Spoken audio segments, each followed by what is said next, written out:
ಆತ್ಮೀಯ H16 news ಅರ್ಥಾತ್ ಹೇ ಸಿದ್ದರಾಮಯ್ಯ ಸ್ವಾಗತ. ನಾನು ನಿಮ್ಮ ಆಯಿತು ಮಲ್ಲಪ್ಪ ಆತ್ಮೀಯರೇ. ಬಹಿಷ್ಕಾರ ಈ ಶಬ್ದ ಕೇಳಿದ್ರೆ ಸಾಕಪ್ಪ ಭಯ ಆಗಿಬಿಡುತ್ತದೆ.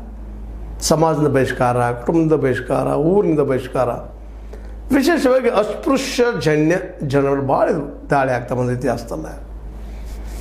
ಯಾಕಂದರೆ ಅಸ್ಪೃಶ್ಯರು ಊರು ಹೊರಗಿರುವಂಥವ್ರು ಒಳಗೆ ಬರುವಾಗಿಲ್ಲ, ನೋಡುವಾಗಿಲ್ಲ, ಮಾತಾಡುವಾಗಿಲ್ಲ, ನೀರು ಕುಡಿಯುವ ಹಾಗಿಲ್ಲ, ಅನೇಕ ನಿರ್ಬಂಧಗಳು ಮಾಡಿದ ಬಹಿಷ್ಕಾರ. ಈ ದಿಶೆಯಲ್ಲೇ ಅಸ್ಪೃಶ್ಯರು ಸಾಕಷ್ಟು ನೋವನ್ನು ಅನುಭವಿಸಿದ್ದಾರೆ. ಸ್ವತಃ ಅಂಬೇಡ್ಕರ್ ಅವರು ಅದನ್ನು ಭಾಳಷ್ಟು ಜೀವನ ಪರ್ಯಂತ ಅನುಭವಿಸಿದ್ದಾರೆ. ನಮ್ಮ ಗಾಂಧೀಜಿಯವ್ರಿಗೆ ಒಮ್ಮೆ ಆಗಿತ್ತದು ದಕ್ಷಿಣ ಆಫ್ರಿಕಾದಲ್ಲ ಈ ಬಹಿಷ್ಕಾರ, ರೈಲ್ವೆಯಿಂದ ಹೊರಗೆ ದಬ್ಬಿದಂಥದ್ದು. ಆಗ ಗೊತ್ತಾಗಿದ್ದು ಗಾಂಧೀಜಿಯವರಿಗೆ, ಅಬ್ಬಾ ಎಷ್ಟು ಭೀಕರದಪ್ಪ ಇದು ಬಹಿಷ್ಕಾರ, ತಿರಸ್ಕಾರ, ರೆಫ್ಯೂಸಿಂಗ್. ನಿಜವಾಗಿಯೂ ಸಿದ್ದರಾಮಯ್ಯ ಸರ್ಕಾರಕ್ಕೆ ನಾವು ಕೃತಜ್ಞತೆ ಹೇಳಲೇಬೇಕು. ಒಳ್ಳೆಯ ಪ್ರಗತಿಪರವಾದಂತಹ ಇದು ಏನಪ್ಪ ಕಾನೂನು ಹಿಂದೆ ತರ್ತಾ ಇದ್ದಾರೆ.